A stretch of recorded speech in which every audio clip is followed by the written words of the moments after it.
नमस्कार, बहुजन संवाद में स्वागत है आपका। बहुजन संवाद चैनल पर हम हर सप्ताह सोमवार को प्रस्तुत करते हैं कार्यक्रम सप्ताह की बात, जिसमें पूरे सप्ताह भर की राजनीतिक सामाजिक घटनाओं पर, सरकार के निर्णयों पर और आम जनता पर पड़ने वाले प्रभावों पर चर्चा करते हैं। हमारे साथ जुड़ते हैं देश भर के जाने माने विशेषज्ञ पत्रकार, राजनीतिक सामाजिक कार्यकर्ता, जो अपने अपने तरीके से घटनाओं का विश्लेषण करते हैं। घटनाओं का क्या असर होगा आने वाले समय में, उसके क्या निर्णयों का क्या असर होगा आने वाले समय में, जनता पर क्या बीतेगी, इन सब पर अपने अपने तरीके से विश्लेषण करते हैं। बहुजन संवाद का यह लोकप्रिय कार्यक्रम प्रस्तुत करने के लिए मैं इंदौर से जुड़ा हूं, रामस्वरूप मंत्री। आज हमारे साथ में इस चर्चा में भागीदारी कर रही हैं गुजरात से एडवोकेट रत्ना बोरा, बंबई से पत्रकार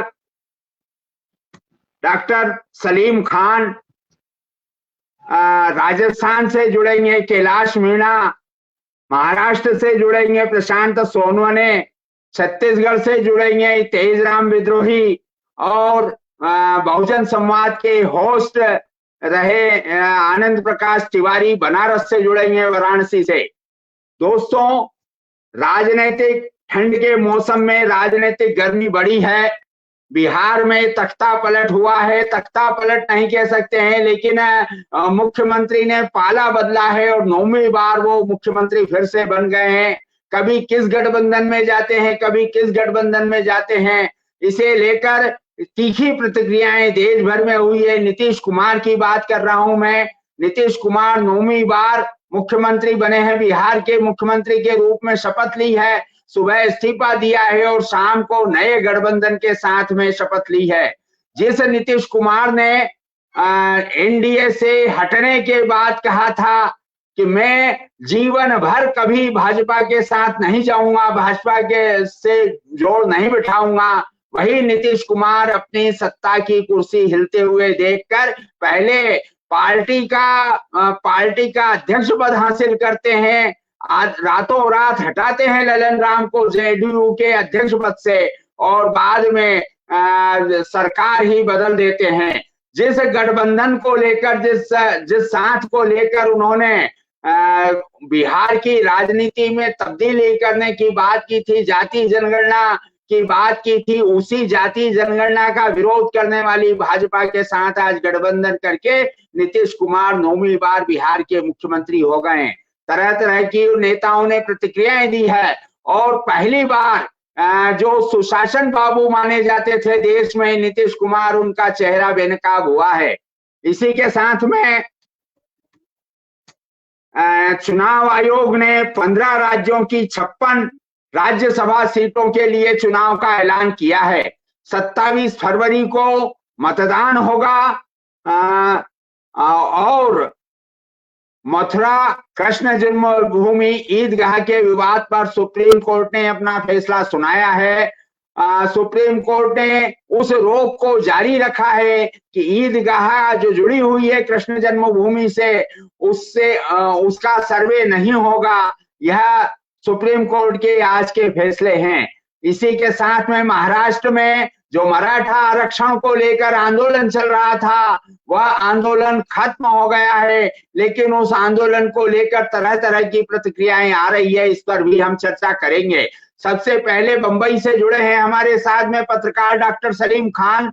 मैं उनसे जानना चाहूंगा कि आज की चर्चा की वे शुरुआत करें। डॉक्टर सलीम भाई, आप बताएं कि किस तरह से यह जो बिहार में अल्टा पलटी हुई है, भारतीय जनता पार्टी ने अपने जाति समीकरण को बिठाने के लिए नीतीश कुमार पर जो लंबे समय से डोरे डाल रहे थे, उसको गठबंधन को तोड़कर नीतीश को अपने साथ शामिल कर लिया है। इसका बिहार की राजनीति पर और देश की राजनीति पर क्या असर गिरेगा? डॉक्टर सलीम खान जी।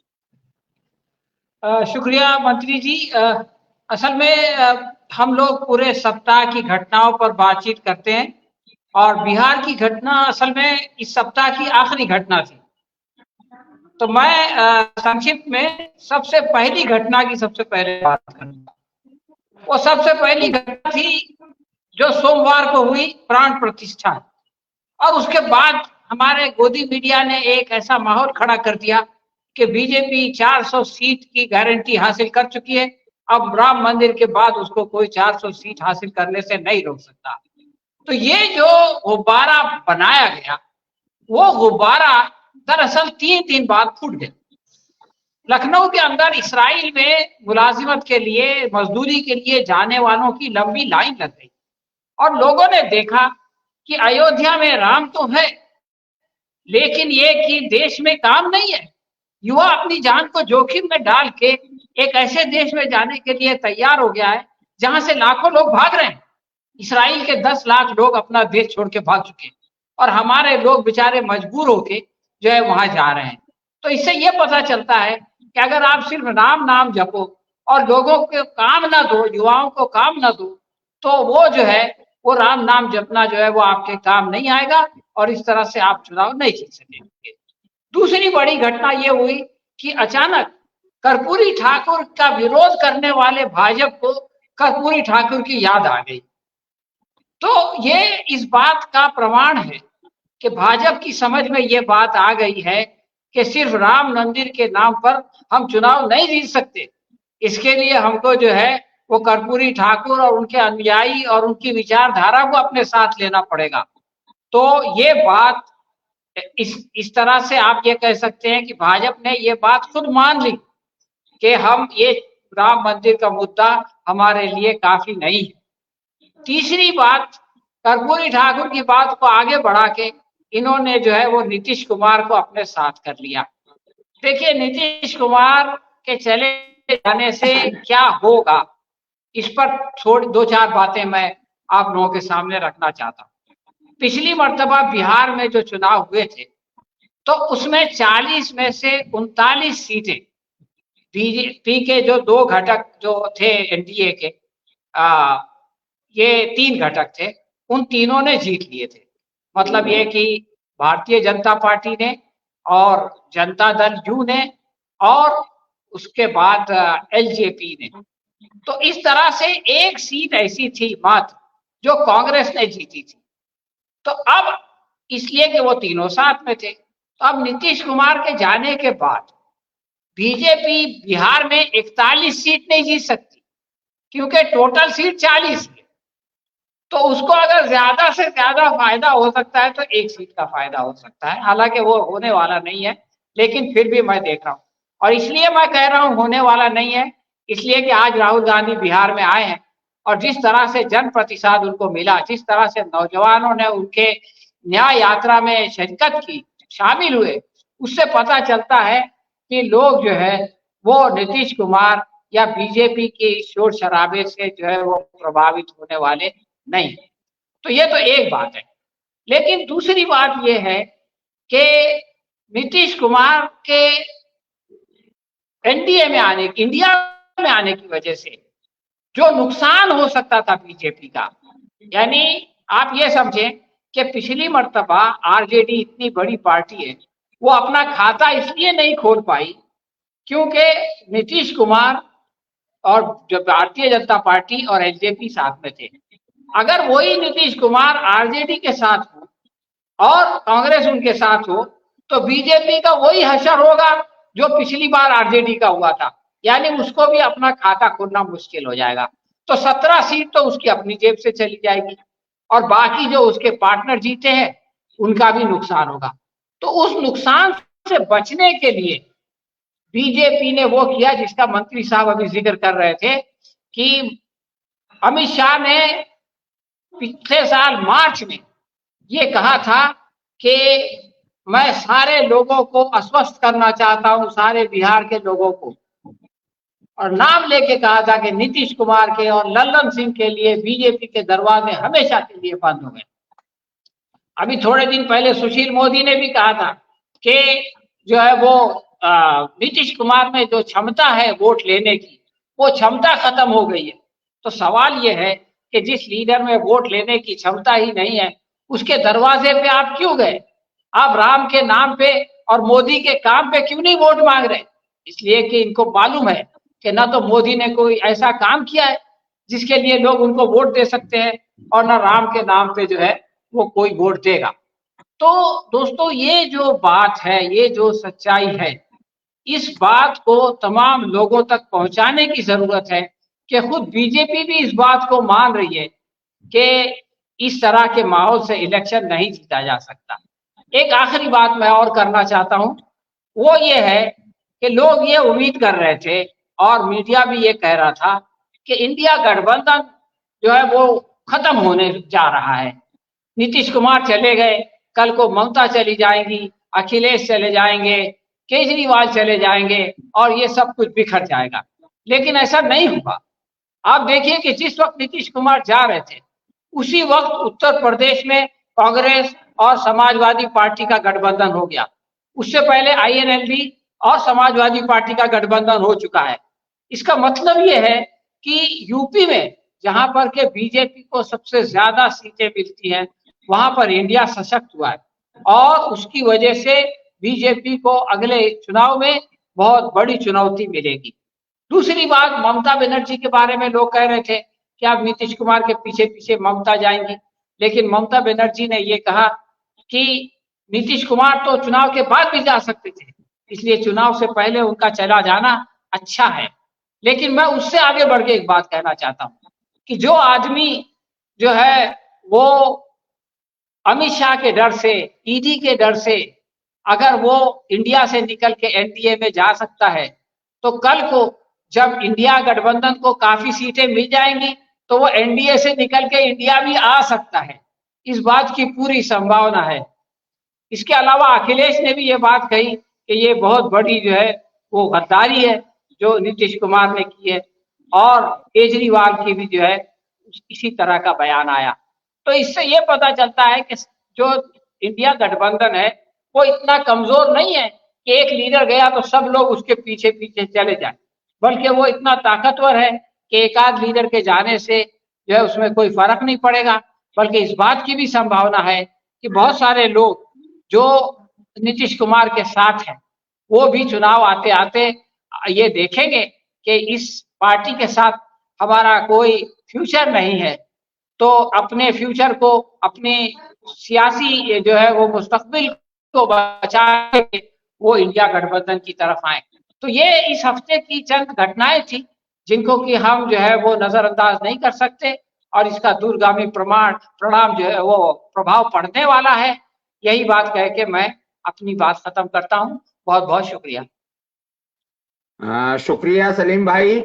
निश्चित रूप से बिहार की राजनीति पूरे देश की राजनीति पर असर डालती है, और अभी भी जो राजनीतिक समीक्षक है उनकी निगाह लगी हुई है बिहार विधानसभा में होने वाले जो विश्वास मत का प्रस्ताव आएगा उस पर भी निगाह लगी हुई है। लोगों का ऐसा मानना है कि ललन सिंह की और लालू यादव की कहीं ना कहीं पटरी बैठ रही थी और नीतीश कुमार को सरकार का खतरा लग रहा था, इसीलिए ललन सिंह को जेडीयू के अध्यक्ष पद से हटाया गया और उसके बाद तख्ता पलट की स्थिति से बचने के लिए नीतीश कुमार ने पलटी मारी है। हमारे साथ में रत्ना वोरा जी जुड़ी हैं जो गुजरात से हैं, अंबेडकर कारवां की प्रमुख हैं।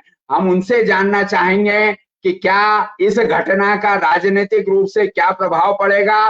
राम मंदिर का मामला निपट गया है, गुजरात ऐसा राज्य है जो भारतीय जनता पार्टी का बफर स्टेट माना जाता है, तो क्या राम की जो राजनीति करने की कोशिश की है, और जैसा कि सलीम भाई ने कहा कि डर है उनको कि राम मंदिर का असर 400 सीट तक उन्हें नहीं पहुंचा सकता है, इसलिए ये सब उलटफेर हो रहे हैं, जातीय समीकरण साधने की कोशिश हो रही है। बताएं रत्ना वोरा जी। आपका माइक चालू कर लीजिए। हाँ जी, माइक बंद है। जी जी। सबसे पहले मैं बहुजन समाज को और मेरे पैनलिस्ट साथियों को मेरी तरफ से नमस्कार, और सभी दर्शकों को भी नमस्कार। अब जो प्रश्न किया गया है कि जैसे कि हम जानते हैं कि हर सोमवार को पूरे हफ्ते भर की जो भी खबरें होती हैं उसके ऊपर हम यहाँ पर चर्चा और विश्लेषण करते हैं। तो इन खबरों की शुरुआत अगर हम करें तो देखा जाए तो 22 जनवरी से शुरू हो जाती है खबरें। जब 22 जनवरी को जो राम मंदिर में जो रामलला का प्राण प्रतिष्ठा की बात हुई, उसके बाद से ही सारे के सारे खबरें चली।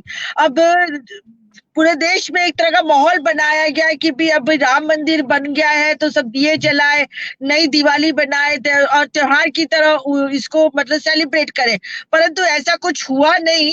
और उसके बाद जो इन लोगों ने एक स्लोगन दिया था कि ये राम को लाए हैं और अब हम इन्हें लाएंगे, मतलब क्लियर कट एक मैसेज देना चाहते थे कि हम नरेंद्र मोदी को लाएंगे, परंतु वो भी फ्लॉप होता दिखाई दिया। और इसी वजह से अभी मैं आपको बताऊं तो 26 जनवरी को जो भारत देश ने अपना 75वां गणतंत्र दिवस मनाया है, उस 26 जनवरी को हमारे गणतंत्र दिवस के दिन कर्पूरी ठाकुर जी को भारत रत्न दिया गया है। अब कर्पूरी ठाकुर जी को भारत रत्न देने की जो मांग थी नीतीश कुमार की जी थी, और काफी समय पहले से वो अपनी इस मांग को लेकर चल रहे थे कि कर्पूरी ठाकुर जी जो कि 1952 में पहली बार बिहार में विधानसभा में चुन के आए, और उसके बाद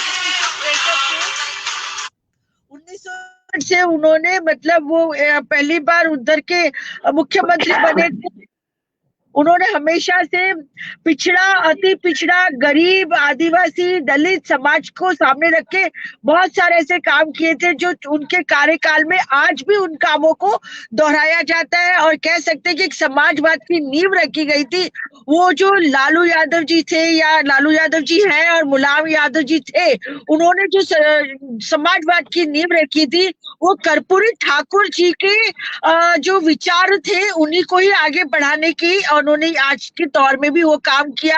आज वही काम अखिलेश यादव जी कर रहे हैं, यही काम तेजस्वी यादव कर रहे हैं, और साथ ही साथ यही काम कांग्रेस के राहुल गांधी जी कर रहे हैं। देखिए अभी जो प्रश्न उठाया गया है कि जातिगत जनगणना करानी चाहिए, 2 अक्टूबर को बिहार में जातिगत जनगणना का सर्वे कराया गया था, तो उसके बाद से इस जातिगत जनगणना के मुद्दे को कांग्रेस ने भी बखूबी से उठा लिया है, और कांग्रेस के हम जो राहुल गांधी जी है जहां भी जाते हैं जातिगत जनगणना कराते हैं की बात करते हैं। तो मतलब सामाजिक न्याय की बात कर्पूरी ठाकुर जी से, उससे पहले राम मनोहर लोहिया और जेपी नारायण जी से शुरू हुई थी, वो यहाँ तक चली आ रही है।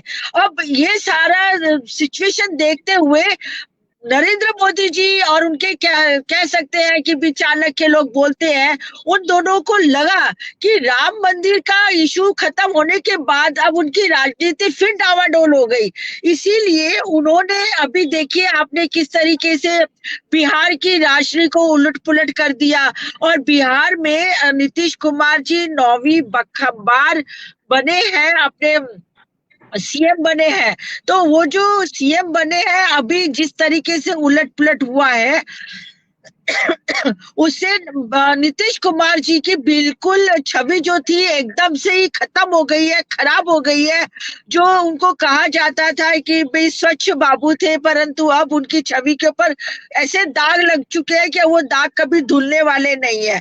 और नीतीश कुमार जी ने उस टाइम पे जो गठबंधन था तब उन्होंने 40 में से 39 सीटें ली थी, परंतु तब नीतीश कुमार जी के साथ मुस्लिम समाज भी था। और अब जो होने वाला है, अब मुस्लिम समाज को पता चल गया है कि ये पलटू राम है और कभी भी कहीं भी पलट सकते हैं। और दूसरी ओर जिस तरीके से तेजस्वी यादव बेबाक होकर अपने जो बात कर रहे हैं कि भी जिस 17 महीने के शासन में उन्होंने जितने जो काम किए हैं वो पिछले 17 साल में नीतीश बाबू नहीं कर पाए। तो कहने का मतलब ये है कि एक बहुत बड़ा एक मैसेज दिया है, और जनता भी देख रही है, जनता समझ रही है। ये जो भारतीय जनता पार्टी का नारा था कि अब की बार 400 पार, अगर ऐसा ये नारा सिद्ध होने ही वाला था, राम मंदिर आपने बना ही दिया था, तो फिर 400 पार होने ही वाले थे, तो ये नीतीश बाबू को ये उल्टा पुल्टी कराने की कहाँ जरूरत थी। और एक तरफ तो अमित शाह बड़े बड़े भाषण दिया करते थे कि चाहे कुछ भी हो जाए, परंतु नीतीश जी को हम कभी भी अपने एनडीए में शामिल नहीं करेंगे। पर दूसरी तरफ अब आपने देखा कि किस तरीके से उन्होंने नीतीश बाबू को एनडीए में शामिल कर दिया। अब एक और बात यहाँ पे जुड़ जाती है कि नीतीश कुमार के एनडीए में आने से यहाँ पे चिराग पासवान उनके चाचा है पशुपति पारस, और वो एक ग्रुप है, वो पूरा का पूरा अब तेजस्वी यादव के सामने देख रहा है, और वो चिराग पासवान का ग्रुप और सब लोग इधर से पलटने की कोशिश कर रहे हैं कि हम इधर आ जाएंगे।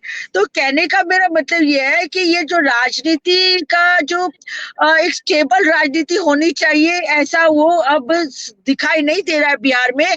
और ये सब जो पैंतरेबाजी कर रही है, ये भारतीय जनता पार्टी कर रही है। भारतीय जनता पार्टी ईडी का, सीबीआई का और आईटी का, इन सब का खौफ दिखाती है, और खौफ दिखाने के बाद वो बड़े बड़े नेताओं को अपने जाल में फंसाती है, और फंसाने के बाद फिर वो उनको अपना जैसा चाहते हैं वैसा वो कर देते हैं। तो मेरा यहाँ पे कहने का मतलब ये है कि इस पूरे हफ्ते में एक और बड़ी घटना हुई है। एक तरफ तो नरेंद्र मोदी जी कहते थे कि भी हम 2 करोड़ लोगों को नौकरी देंगे, उन्होंने अपने 2014 में आए थे तो 2 करोड़ लोगों को नौकरी देने की बात की थी। दूसरी तरफ नरेंद्र मोदी जी के मतलब भारत देश के और यूपी के 10,000 मजदूर इजराइल जा रहे हैं। मतलब अच्छी नौकरी की तो बात दूर रह गई, परंतु मजदूरी भी नहीं मिल रही है। भारत देश के मजदूर को ऐसे देश में मजदूरी करने के लिए जाना पड़ रहा है कि जहाँ के जो राजनीतिक हालात है, वहाँ की सिचुएशन बहुत खराब है, कभी भी बमबार्डिंग हो जाती है, लोगों की जान चली जाती है। और ऐसे देश में मतलब शर्म आनी चाहिए, हमें तो शर्म जरूर आ रही है कि हमारा देश का प्रधानमंत्री इतना पंगु आदमी है, इतना मतलब बेकार आदमी है कि उसकी वजह से मेरे देश के मजदूरों को विदेश में जाना पड़ रहा है, वो भी मजदूरी करने के लिए। मतलब ये एक ऐसा प्रधानमंत्री आया है कि जिसने जो कभी नहीं किया वो काम, सारे के सारे काम ये प्रधानमंत्री कर रहे हैं। तो बिल्कुल तो दुख है, और मुझे बहुत अफसोस होता है कि ये प्रधानमंत्री नरेंद्र मोदी गुजरात के हैं। अब गुजरात की धरती पे बापू भी पैदा हुए, गुजरात की धरती पे सरदार पटेल भी पैदा हुए, गुजरात की धरती पे मोरारजी देसाई भी पैदा हुए थे, परंतु इस तरह का ये जो व्यक्ति पैदा हुआ है, ये बहुत ही गुजरात के नाम खराब कर रहा है पूरे देश में, पूरे विश्व में। अब सोचिए विश्व में ये जब समाचार जाएगा कि 10,000 मजदूर भारत से विदेश में जा रहे हैं मजदूरी करने के लिए, तो विदेशों में भारत देश का नाम कितना खराब होगा। तो यहाँ पे तो मुझे बहुत दुख के साथ कहना पड़ रहा है कि, और कहती भी हूँ कि मुझे बहुत दुख है कि मेरे देश का प्रधानमंत्री गुजराती है। हमारे सभी गुजरातियों का नाम बर्बाद करने के लिए ये काम करते हैं इंसान। तो बस आज की तारीख में मैं इतना ही कहना चाहती हूँ कि पूरे हफ्ते की जो खास घटनाएं थी उन पर मैंने थोड़ा बहुत प्रकाश डालने की कोशिश की है। मुझे थोड़ा एक आगे और डिबेट पे जाना है, इसलिए मैं अभी अपनी बात यही खत्म करती हूँ। जी सभी पैनल साथियों को सभी को मेरा नमस्कार, फिर मिलती हूँ, नमस्कार। धन्यवाद रत्ना जी। गुजरात का नाम बदनाम कर रहे हैं प्रधानमंत्री नरेंद्र मोदी। अब इस पर जनता को फैसला करना है। 2024 आ रहा है, जनता बताएगी कि सही क्या है गलत क्या है। हमारे साथ कैलाश मीणा जी जुड़े हुए हैं, राजस्थान के सामाजिक कार्यकर्ता हैं। राजस्थान में नई सरकार किस तरह से काम कर रही है, वसुंधरा राजे को मनाने की कोशिश हो रही है भारतीय जनता पार्टी द्वारा, क्योंकि लग रहा है कि कहीं न कहीं वसुंधरा राजे की बगावत लोकसभा के चुनाव में राजस्थान में जो सीटें जीती थी उससे कमी आ सकती है भारतीय जनता पार्टी को, तो उन्हें मनाने की कोशिश हो रही है। प्रधानमंत्री का 2 बार दौरा हो चुका है नई सरकार बनने के बाद में। तो कैलाश जी आप क्या सोचते हैं? जी सभी साथियों को मेरा जिंदाबाद और सभी दर्शकों को जिंदाबाद। मैं वहीं से शुरू करूंगा 22 तारीख से बात कि 22 जनवरी को जो दिन तय किया गया, 22 जनवरी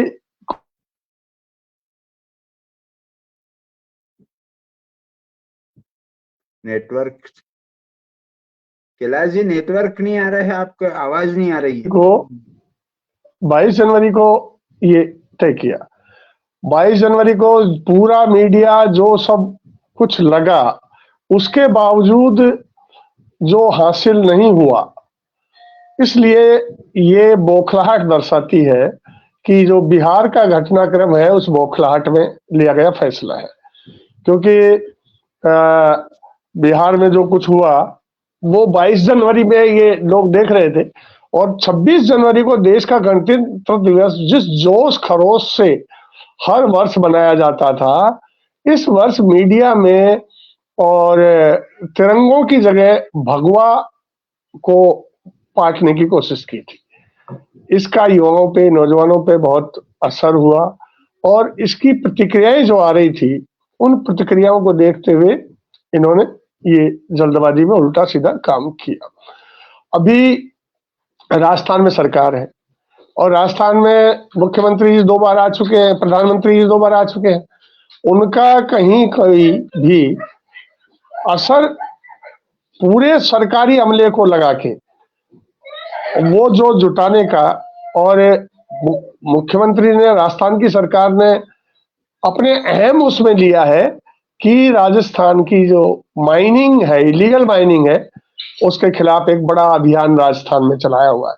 अखबारों में रोज आता है, मुख्यमंत्री जी रोज उसकी मॉनिटरिंग कर रहे हैं, लेकिन वो भी एक फ्लॉप शो साबित हुआ कि उस शो के अंदर कहीं भी, हम रोजाना सरकार के उस पे बता रहे हैं, सरकार का पूर्ण रूप से सफल रहा कि राजस्थान सरकार उसमें कुछ नहीं कर पाई, और सिवाय उसके कि पैरेलल गणतंत्र दिवस के अवसर पे आप एक तरफा ये बातें किए जा रहे हैं कि राम मंदिर के लिए वो हो रहा है, राम मंदिर, भाई राम मंदिर था, इस देश में आस्थाएं हैं, लेकिन आस्थाएं किसी पे थोपी नहीं जा सकती, और गणतंत्र दिवस की जो किया उसका नहीं था।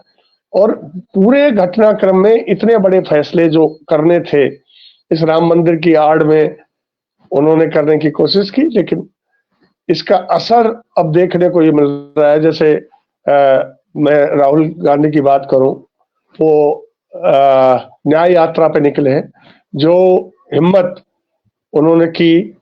इस सप्ताह वो मणिपुर से इधर निकले, आसाम में आए, और आसाम में सरकार ने लोकतांत्रिक तरीके से अपनी बात करने का अधिकार है, लेकिन जो वहां के मुख्यमंत्री जी जिस तरह से व्यवहार कर रहे थे वो बड़ा अजीबोगरीब था। वहां के विद्यार्थियों को उनसे बात करने का, एक राजनीतिक दल के नेता है, और वो कोई बात करना चाहे तो वहां की आसाम की सरकार को क्या दिक्कत थी।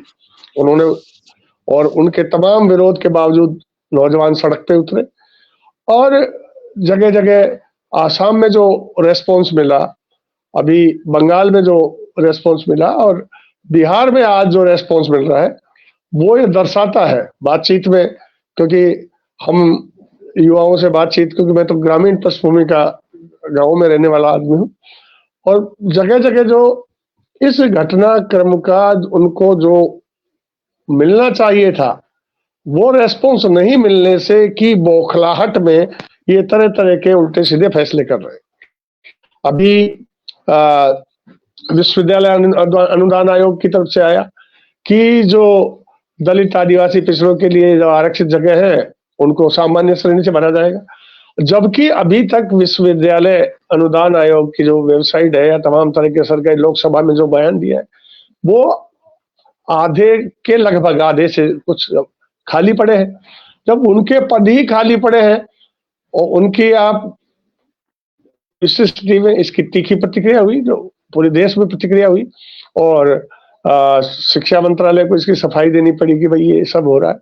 तो ये जो बौखलाहट भरे फैसले इनके हैं, ये पूरा अभी देखिए 2 वीडियो सोशल मीडिया पे खूब चल रहे हैं। एक वीडियो नीतीश कुमार जी का है, वो कहते हैं मैं मर जाऊंगा लेकिन भाजपा में नहीं जाऊंगा, ये उनका पुराना भाजपा के क्या उनके रिश्ते हैं। दूसरा देश के गृह मंत्री है अमित शाह, उनका वीडियो आ रहा है कि हम इसको घुसने नहीं देंगे। अजीबोगरीब है। भाई आप एक तरफ कह रहे घुसने नहीं देंगे, एक तरफ वो कह रहे हैं कि मैं जीते जी नहीं जाऊंगा, तो ये जीते जी हुए क्या हो रहा है? जीते जी ही जिन चीजों का वो कर्पूरी जी को जो दिया, कर्पूरी ठाकुर हमारे आदर्श रहे हैं, सामाजिक न्याय की बात करने वाले। इस देश में जिन लोगों ने सामाजिक न्याय की अवधारणा को इस देश में मजबूत किया, उनमें कर्पूरी जी का प्रमुख स्थान है। और राजनीतिक व्यवस्था में दोहरा चरित्र रख के बिल्कुल स्पष्ट बात कहने वाले, जो उन्होंने अति पिछड़ों के लिए अलग प्रावधान रखा, पिछड़ों के लिए अलग प्रावधान रखा, और अगड़े गरीब थे उनके लिए अलग प्रावधान रखा, और उसको सख्ती से उन्होंने अपने सरकार में लागू किया और उसको लोगों को समझाया कि भाई ये जायज है, जो अगड़े हैं वो बिल्कुल गरीब है, उनको इस तरह पर जो सामाजिक पृष्ठभूमि की वजह से जो आरक्षण है दलित आदिवासियों को, वो ये है, पिछड़ों की स्थिति है। तो उनको एकाएक उनके लिए अभी इनकी पुरानी बातें, उनको कर्पूरी जी को जो गाली गलौच जिस तरह की अभद्र भाषा का प्रयोग करते थे, और उनको भारत रत्न से नवाज रहे। कौन कह रहा था भाई आप अपनी कहीं तो रुकिए, आपको पहले आपकी कुछ चीजें निकल के आ रही हैं। जिन लोगों को पहले तिरंगे झंडे से परहेज था, जो लोग पहले कहते थे कि तिरंगा झंडा हमारी संस्कृति के खिलाफ है, वो उसमें ये रंग है, उन पे टिक्का टिप्पणी, जो आजादी के आंदोलन पे टिक्का टिप्पणी, और कहीं दूसरे दले दूसरे संघर्षों के योद्धाओं को समय समय पे अपने साथ नाम जोड़ के, अब कर्पूरी जी से उनका जो देखें पिछला इतिहास उस विचारधारा का, कर्पूरी जी को पूरे गरियाते जिस अभद्र भाषा में गरियाते थे उनके, तो वो अपने आप में। और जातीय जनगणना का तो अभी ताजा उदाहरण सामने, पूरे देश में इसको कहा कि भाई हम तो समाजवादी लोग थे, हम कहते थे कि जिसकी जितनी संख्या भारी उसकी इतनी हिस्सेदारी, ये नारा सोशलिस्टों ने दिया था। तो आपका कथनी और करनी के अंतर को आप इस शोर में, मीडिया के शोर में, अपने तमाम चैनलों के बल पे आप इसको दबा नहीं सकते। आपका चेहरा चरित्र है, वो इस देश का नौजवान समझ चुका है, और आपके तमाम ईडी से लेके तमाम, आप ईडी से नीतीश कुमार को डरा सकते हैं, उनको अपने पक्ष में ले सकते हैं, और भी बहुत से नेता हैं, राजनीतिक दलों के नेता हैं जिन्होंने उल्टे सीधे काम किए होंगे, या आपकी ईडी को बेवजह परेशान करने के लिए उनसे भयभीत होंगे, वो आपसे भयभीत होंगे। बाकी लोग इस देश में, आपको पता है इस देश में जब अंग्रेज का राज था, अंग्रेज क्या कहते थे कि जहां हमारा राज है वहां सूरज नहीं डूबता है। लोगों को भयभीत करने के लिए एक बात और कहते थे कि जहां हमारा राज है वहां सूरज भी नहीं डूबता है और खून भी नहीं सूखता है। उसके बावजूद इस देश का नौजवान खड़ा हुआ और उनको शांतिपूर्वक तरीके से जो जबरदस्त विद्रोह जो हुआ, और उनको इस देश को छोड़कर जाना पड़ा। संवैधानिक व्यवस्था हुई, जो वायदे इस देश में स्वतंत्रता आंदोलन में किए वो धीरे धीरे पूरे करने की तरफ जब जब कदम बढ़ता है, तब इनका जो चरित्र है वो सामने आता है। मैंने कहा आज देख लीजिए, तिरंगे झंडे की जगह जगह जो भगवा, जिस ढंग से क्या इन्होंने अपने तमाम तरह के इनके कार्यकर्ताओं ने 2 तरह के झंडे लगाए, नहीं लगाए। अगर ये भगवा इन्होंने अपनी आस्था के लिए लगाया था तो इस देश का प्रतीक, इस देश के हमारे मान सम्मान का हमारे प्रतीक है तिरंगा झंडा, उनको अपने सब जगह तिरंगा झंडा लगाना चाहिए थे। लेकिन आप देख लीजिए पूरे देश में आज, मैं तो बहुत कस्बों में 3-4 कस्बों में आज गया, मैं नौजवानों से यही बात कर रहा था, देखिए इनका जो कहते थे वो चरित्र सामने आया है। इनको तिरंगे से चिढ़ थी, इस देश की आजादी से चिढ़ थी। ये उस समय भी इस देश में जब आजादी की लड़ाई लड़ी जा रही थी तब ये मुखबरी का काम कर रहे थे, तब भी आजादी की लड़ाई में व्यवधान पैदा कर रहे थे।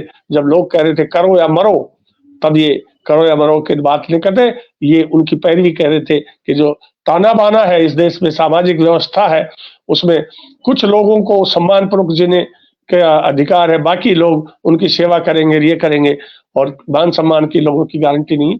ये उसी को स्थापित करना चाहते हैं। मैं बहुजन संवाद के माध्यम से तमाम तरह के घटनाक्रमों से विचलित हुए बगैर नौजवानों से अपील करना चाहता हूं कि इसमें एकजुट होके और इस तरह की ताकतों के विरुद्ध, क्योंकि सबसे बड़ी गलती हुई है इस देश में कि इस जंग आजादी में जो लोग एक तरफ थे वो नहीं चाहते थे इस देश की इस व्यवस्था को, और वही लोग तरह तरह से व्याख्याएं कर रहे हैं। एक तरफ उस समय हिंदू महासभा थी, दूसरी तरफ वामपंथियों से लेके अम्बेडकराइट से लेके गांधीयन, सब तरह उनका तरीका अलग अलग था, लेकिन वो सब चाहते थे कि मानव का शोषण रुके। गांधी जी चाहते थे कि ये शोषण रुके, सबको मान सम्मान मिले। भगत सिंह अलग तरीके से चाहते थे।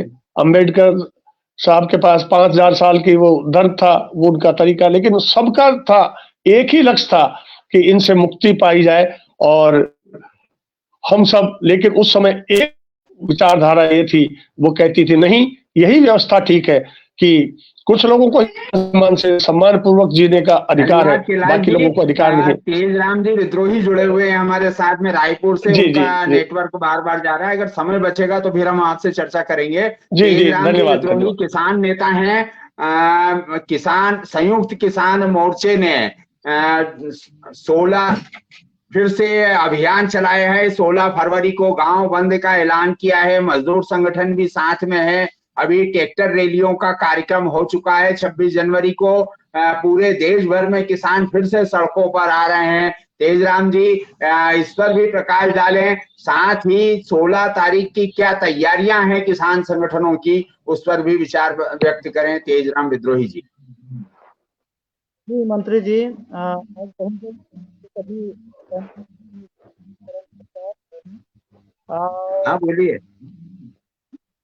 तो अभी संयुक्त किसान मोर्चा ने जो देशव्यापी आह्वान किया था कि लंबे समय तक जो दिल्ली की मांग पर 13 महीने आंदोलन चली, किसानों का जो आंदोलन चला, और केंद्र सरकार के जो नरेंद्र मोदी के नेतृत्व में किसान विरोधी, कृषि विरोधी, आम उपभोक्ता विरोधी और कांग्रेस हितैषी जो कानून लाया गया था, उस कानून के विरोध में वो आंदोलन थी, और उस कानून को कहने के लिए तो वो वापस कर लिया गया है। लेकिन किसानों की जो मूल जो बातें थी कि सभी फसलों के लिए किसानों को न्यूनतम समर्थन मूल्य की गारंटी दिया जाए, आंदोलन के दौरान शहीद किसानों को सम्मान दिया जाए, उनको परिवारों को मुआवजा दिया जाए, उनकी स्मारक स्थल बनाई जाए। जो बॉर्डर पर लखीमपुर खीरी की जो हत्यारे हैं, अजय सैनी जी जो केंद्रीय मंत्री हैं, ये तमाम बातें थी। और जिस तरह से 26 जनवरी की जो घटना थी किसान आंदोलन का दिल्ली में, इसको लेकर के हमेशा किसान आंदोलन को बदनाम करने का कोशिश किया गया। उसके बाद से लगातार हर साल किसानों के द्वारा ट्रैक्टर मार्च किया जाता है। तो ट्रैक्टर मार्च छत्तीसगढ़ में भी हुआ, और छत्तीसगढ़ के करीब 13 स्थानों पर, जिला मुख्यालय अन्य जगहों पर 13 स्थानों पर ये ट्रैक्टर मार्च का कार्यक्रम किया गया है। इसी बीच में जो 13 फरवरी को जन्म का जो कॉल उन्हीं के तमाम लंबित मुद्दों को लेकर, तो इसके लिए भी तैयारी जो छत्तीसगढ़ की जो छत्तीसगढ़ के संयुक्त किसान मोर्चा की जो इकाई है, उसके लिए बैठक बुलाने की तैयारी चल रही है। अब इसके बैठक के बाद भी पूरे जगह पर जहाँ पर जो किसान मोर्चा के आह्वान को पूरा करने के लिए करती रही है, वहाँ पर वो कार्यक्रम करेंगे। और इस बीच में जो संयुक्त ट्रेड यूनियन के द्वारा जो केंद्रीय ट्रेड यूनियन है, उनके द्वारा संयुक्त किसान मोर्चा के साथ में जो एकता हुई है, इससे मजदूर किसानों की आवाज इसको बुलंद करने के लिए, उठाने के लिए एक बहुत बड़ी ताकत मिली है।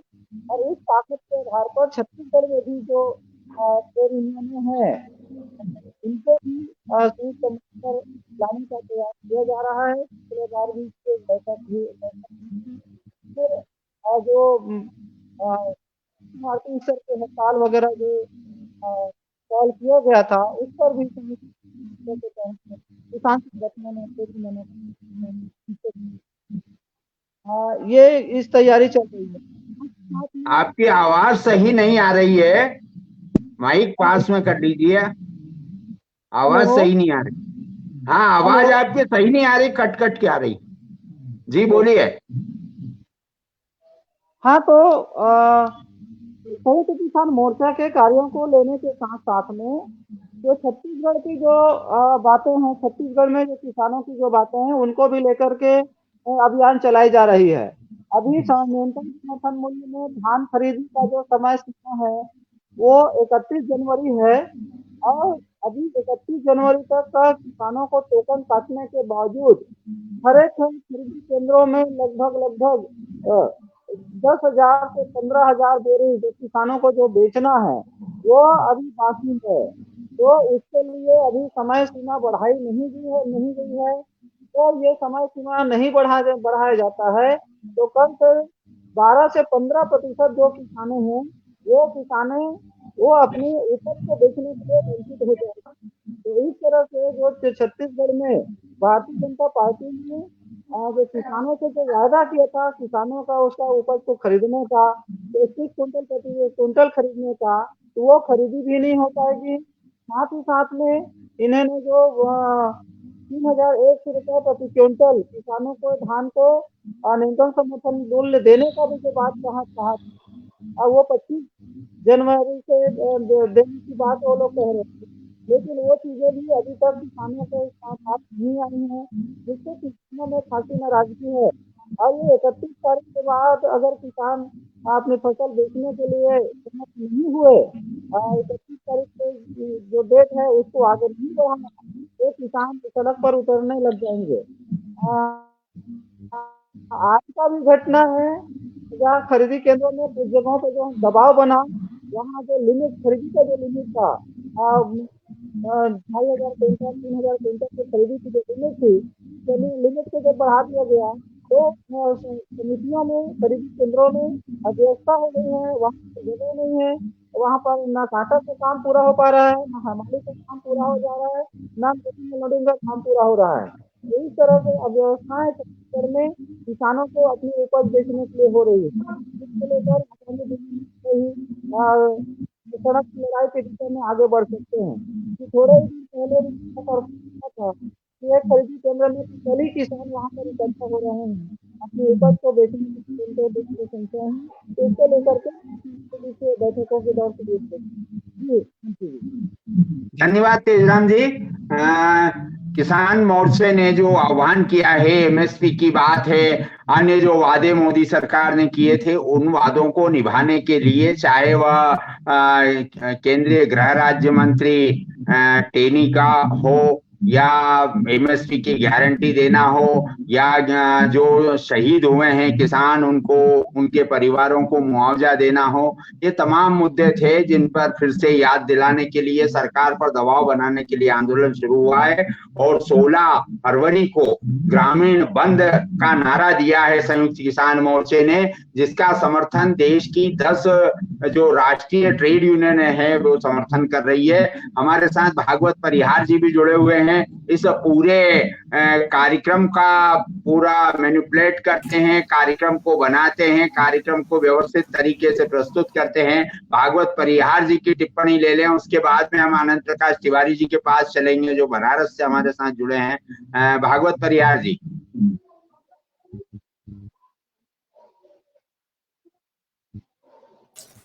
परिहार जी बोलेंगे आप? जी धन्यवाद मंत्री जी। जैसा कि अभी तेजराम विद्रोही जी ने अपने संयुक्त किसान मोर्चे के जो मुद्दे थे उन पर प्रकाश डालने का काम किया, मुझे लगता है कि वह आज हम तक बराबर नहीं आ पाई थी। 1 जनवरी को जिस प्रकार से संयुक्त किसान मोर्चे ने ट्रैक्टर मार्च या ट्रैक्टर परेड करने का आह्वान किया था, जिसमें पूरे देश भर के 27 राज्यों के 500 से अधिक स्थानों मतलब हजारों स्थानों पर ट्रैक्टर परेड की गई। किसानों का एक तो उनका कर्जा माफी मांग है कि उनकी फसल का जो है पूरा दाम मिलना चाहिए। अभी देखने में आया कि जब आंदोलन चल रहा था उसके बाद में लखीमपुर खीरी में जिस प्रकार से किसानों पर के बेटे के द्वारा गाड़ी चढ़ा दी गई, जो किसान शहीद हुए थे उन किसान परिवार को जो है उनको आर्थिक मदद के सामग्री देने की मांग की गई थी। और जब संयुक्त किसान मोर्चे का 380 दिन आंदोलन चला, उस आंदोलन के दौरान सरकार ने संयुक्त किसान मोर्चे से एक लिखित अनुबंध किया था कि हम कमेटी बनाएंगे, लेकिन उसमें उन्होंने भी किसानों के प्रतिनिधियों को शामिल किए। अब चुनिंदा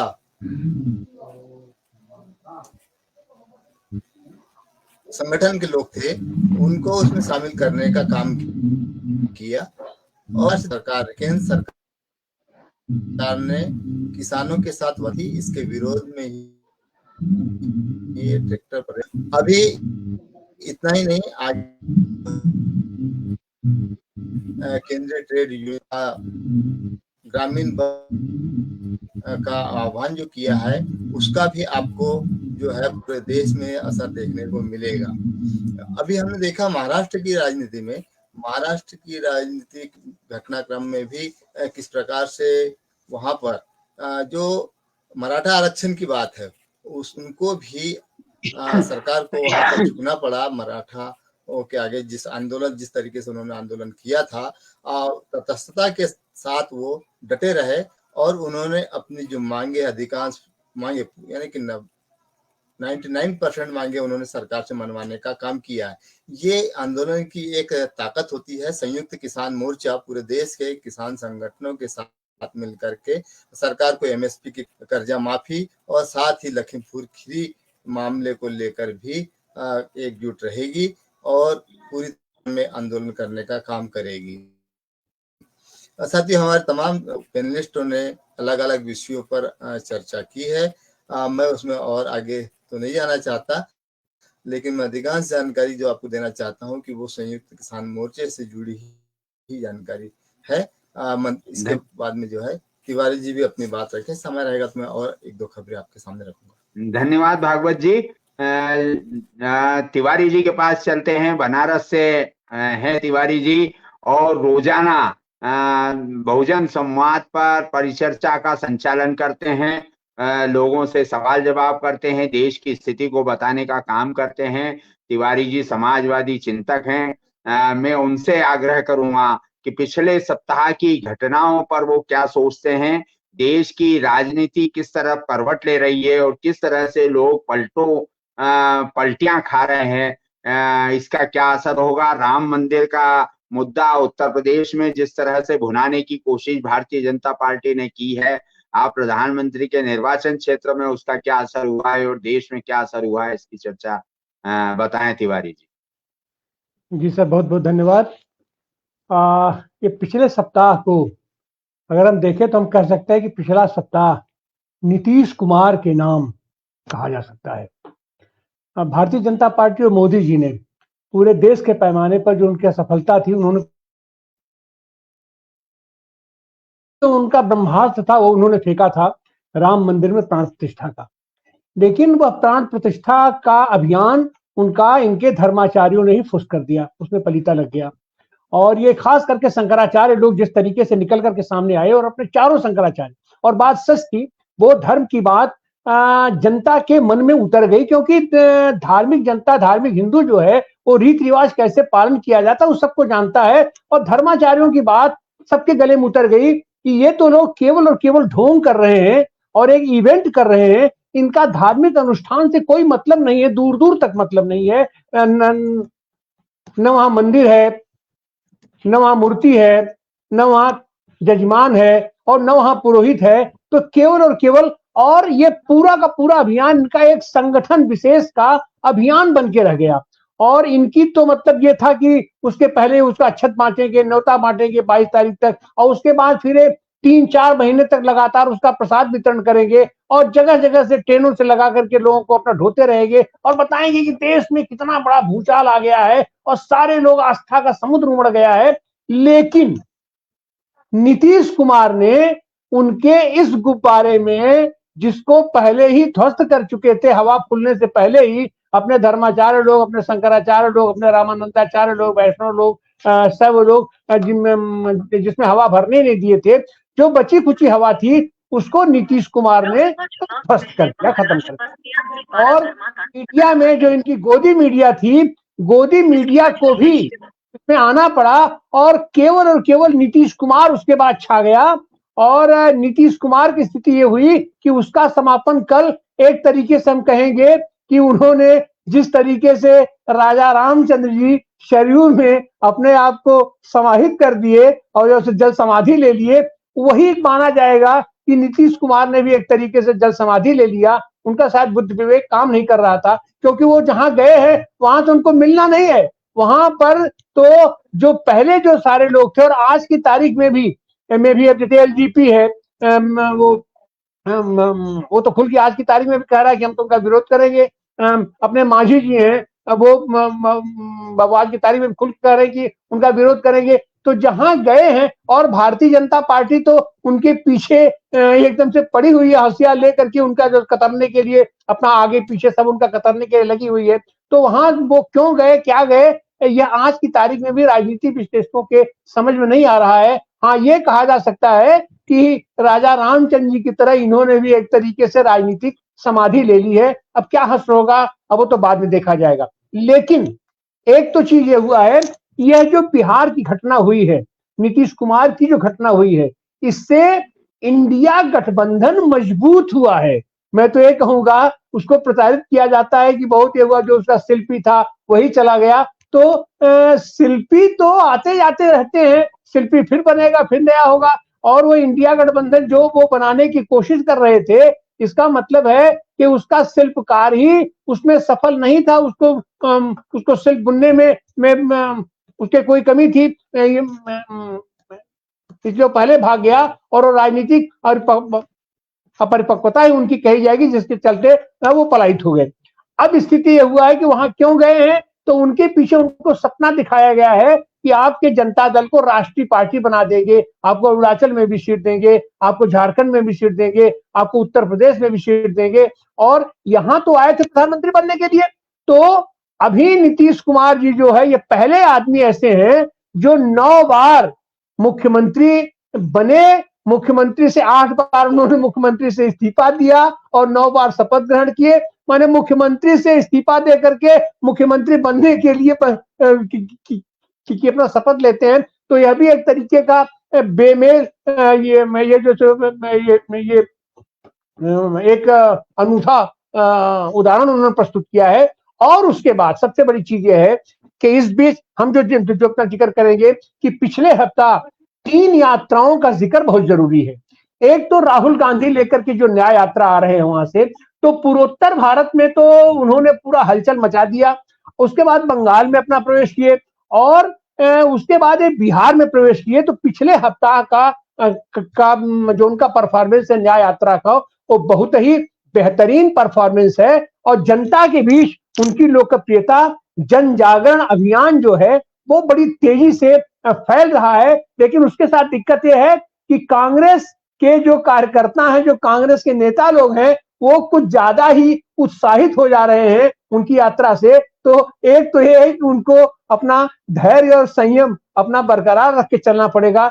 जन जागरण करना और चुनाव में बूथ पर वोट डलवाना, दोनों 2 चीज होती है।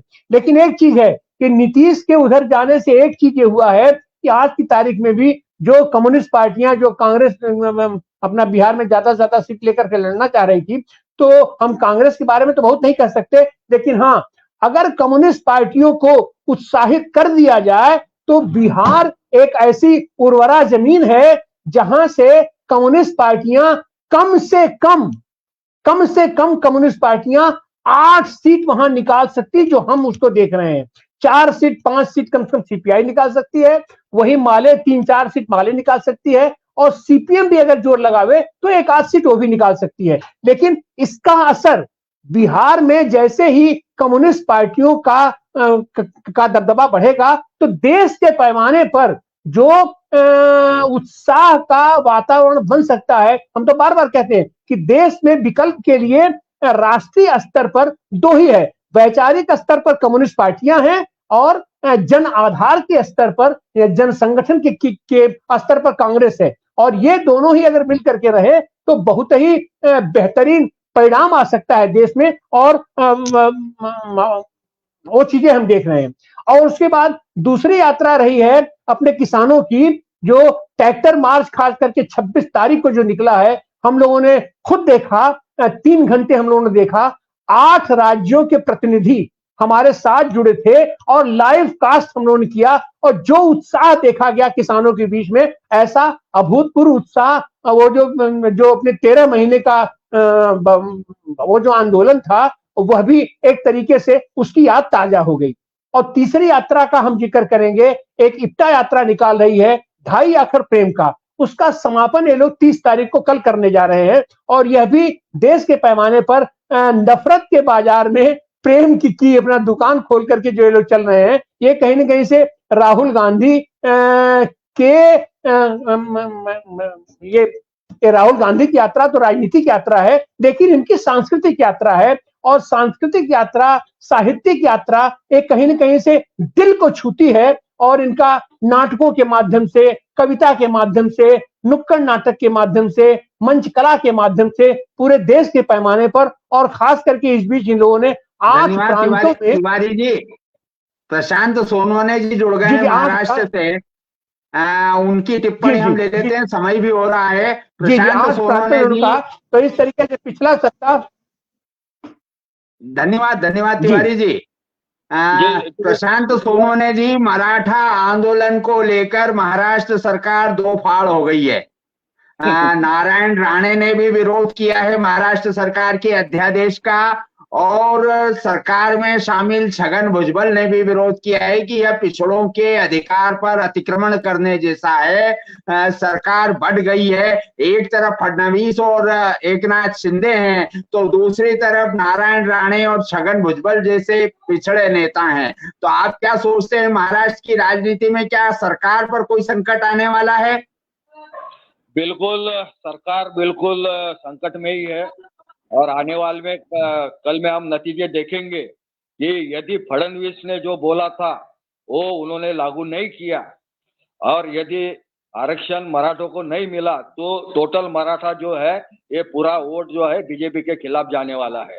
अभी नीतीश कुमार जी की भी जो बात निकली, वो पिछला जो इलेक्शन था जिसमें हमने देखा, विधानसभा का जो इलेक्शन था जिसमें महबूब आलम, राजू यादव वगैरह जो सीपीआई लिबरेशन के थे, तो सबसे ज्यादा स्ट्राइकिंग रेट जो है वो सीपीआई एमएल का वहां पे रहा। सीपीआई और सीपीआई एम से भी ज्यादा जो स्ट्राइकिंग रेट था वो 22 लोग वहां पे खड़े थे, उसमें के 12 सीटें उनकी आई थी। तो उस वक्त जो है राहुल गांधी जी के पास उतनी मैच्योरिटी नहीं थी, क्योंकि वो इलेक्शन के वक्त मनाली में आउटिंग को वो गए थे ट्रैकिंग के लिए। लेकिन तेजस्वी यादव जो बंदा है उसने 4-4, 5-5, 6-6, 8-8 सभाएं दिन में ली, और हमने नतीजा देखा कि यदि नीतीश कुमार साथ में होते थे तो वो जो है वो सत्ता जब ही आ जाती थी। लेकिन इस बार जो है नीतीश कुमार का जो रिलायबिलिटी है वो पूरी तरह से अभी खत्म हो चुकी है। इसलिए वो जो जागरूक इलाका है बिहार, हम कहते हैं कि बिहार का जो इतिहास है तो पूरे भारत का जितना इतिहास है उसका आधा इतिहास बिहार का ही होता है। और सभी क्रांतिकारी जो है वहाँ पे, हम बिरसा मुंडा लो, तथागत बुद्ध लो, ये सब लोग, और वहाँ पे जो है कम्युनिस्ट मूवमेंट जो काफी तगड़ी है। तो मेरा ख्याल है कि ज्यादा सीटा इस बार सीपीआई एमएल लिबरेशन जो है इसको उन्होंने ज्यादा सीट देना चाहिए, और इसकी जिम्मेदारी जो है वो पूरी तरह से निभा सकते हैं, ये मेरे को एक आशा है। और हम देखेंगे कि उनके पास जो डिवोटेड फौज है, जैसे कि तिवारी जी ने जो कहा कि 2.5 आखर प्रेम का जो यात्रा चल रही है, मैं कहूंगा कि उनका जो काम है वो अहले सियासत जाने, अपना तो पैगाम है मोहब्बत जहां तक पहुंचे, और इसी को लेकर ये 2.5 आखर यात्रा निकली है। तो इसी तरह से यात्राएं नुक्कड़ होते रहे, लेकिन साथ ही हमें जरूरत है प्रशिक्षित कैडर बेस जो कार्यकर्ता होता है उसकी हमको जरूरत है। क्योंकि यदि डॉक्टर भी है, आप आईएएस भी है, आईपीएस भी है, आईएएस आईपीएस रहे तो आपका ट्रेनिंग जो है वो मसूरी में होता है। तो इसी तरह से प्रशिक्षण की कार्यकर्ताओं को भी बहुत जरूरत है।